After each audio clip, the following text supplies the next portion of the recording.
I think there were just so many things.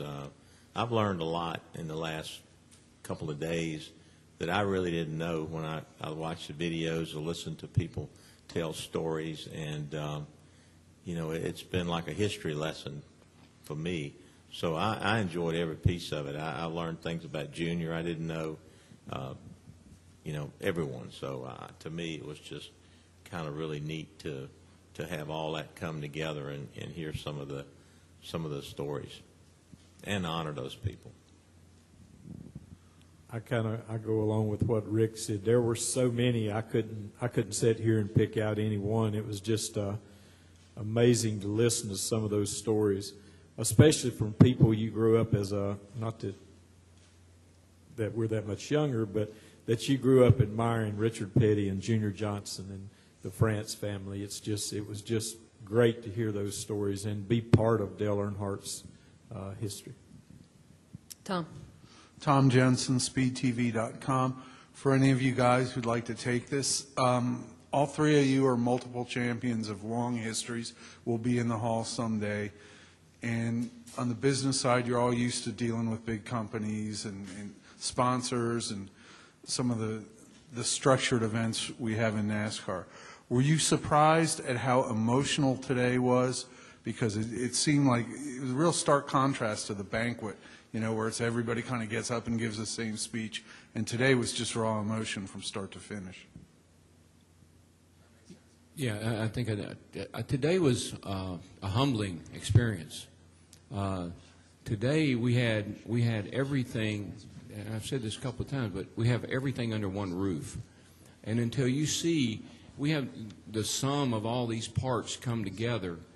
And I was sitting there thinking about it, just myself, how dare me criticize things that NASCAR has done, because when I look at the size of this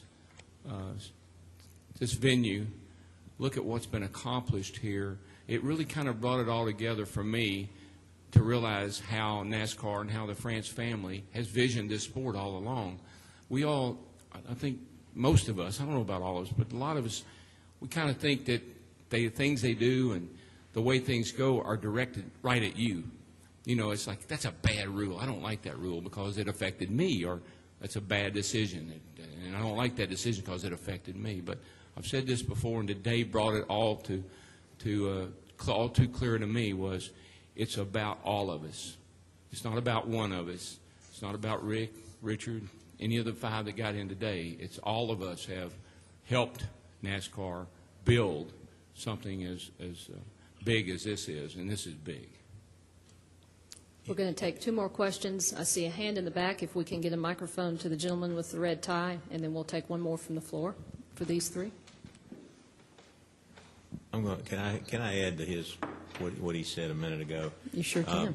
I think the difference between this and a banquet is that at a banquet you got one person that won the championship, and you got a lot of other people that are sitting there wanting to win the championship and kind of getting fired up to go back, because you know, second place is not fun to sit there, third place, and watch all the festivities. So you got one happy champion and everybody else is motivated to go whip him.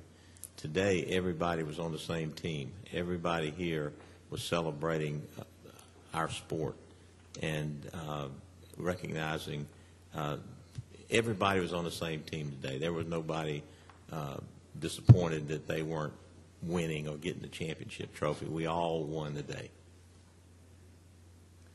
Go ahead, back. This is a question for Mr. Hendrick. This is Scott Graff from WFAE Public Radio here in Charlotte. Sir, as a person who led the charge, the pitch to get this Hall of Fame in Charlotte, I'm wondering if you envisioned someday, back then, what that day would be like this day, and now that it's in the books, how it compared to what you may have envisioned back then. I always felt like that this was the only place for the Hall of Fame to be because of the teams located here.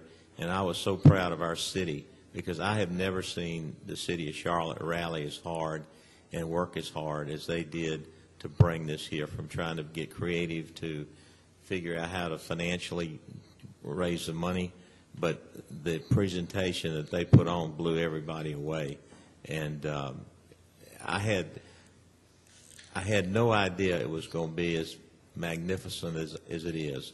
I had no idea that I would walk into a building with my wife yesterday and just couldn't get enough of it, wanted to see more of it, wanted to learn more, wanted to look at the interactive areas, but really to look at the memorabilia and just be so proud that we have something this fantastic in our sport. So I'm proud of our city, I'm proud of our sport, but it is way more than I ever dreamed it could be.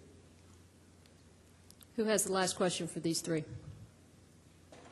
No one? Gentlemen, congratulations. Wonderful day. Thank you for joining us.